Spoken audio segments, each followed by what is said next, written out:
Hi, my name is Chloe Henry and I'm currently a senior at Golden High School. So when I was thinking of ideas for this project, my mind kept going back to the time that I spent in Hawaii in the summers of 2017 and 2018 and how there was a marked difference in the amount of living coral between those 2 years. And since that was really heartbreaking to me, I wanted to bring that into my project in some capacity. So what I found upon doing some research is that one of the main killers of coral reefs currently is the leaching of nitrogenous fertilizers into the water off of agricultural sites, specifically sugarcane, just due to its proximity to coral reefs. And this causes the corals to enter a state of chemical shock in which they're no longer able to perform their usual biological processes at the same rate that they would be able to had they not endured those chemicals. So I wanted to come up with a system that would help to amend this problem, and what I designed are these bioreactors which act to modify the nitrogen cycle in a way that removes these nitrogenous fertilizers from the water using 3 strains of bacteria, that being nitrosomonas, nitrobacter, and anaerobic bacteria. These fertilizers can be pulled from the water, and then what comes out on the effluent port of the system is clean water. So I designed this system to be tall and skinny so that all of the water that runs through it has to come in contact with bacteria several times before exiting the port. And I also set it atop a cone which minimizes the surface area between the bacteria and the effluent of the system, as to ensure that minimal bacteria is actually able to exit the system as water is flowing out.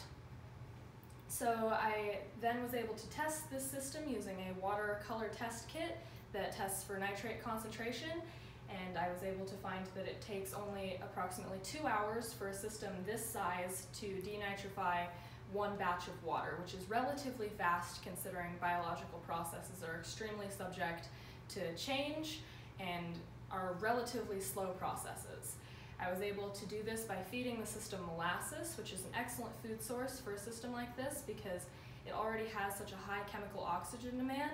that it can feed these bacteria in mass with very little modification. And so I then was able to test the effluent water from this system on actual coral polyps. And what I found is that when adjusted to the same salinity, the water that is coming out of this system has a relatively similar bailout process timeline to corals that are experiencing stress only from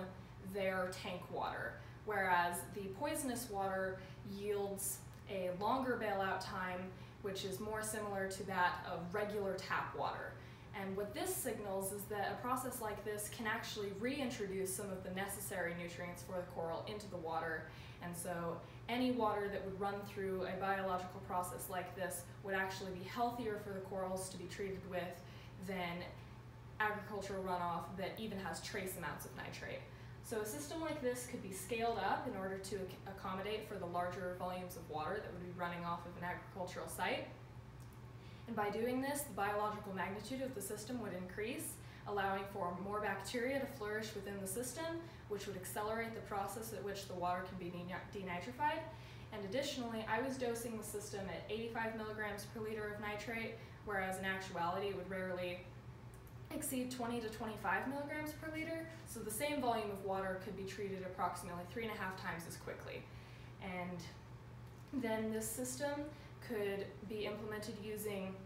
some perforated tubing under the agricultural sites that would collect the water before it is released into the ocean, and the nitrogen gas that comes off of the top of the system could be collected for energy purposes, so the system really could be close to a zero waste system and could help to eliminate the issues that are facing our coral reefs today. Thank you very much.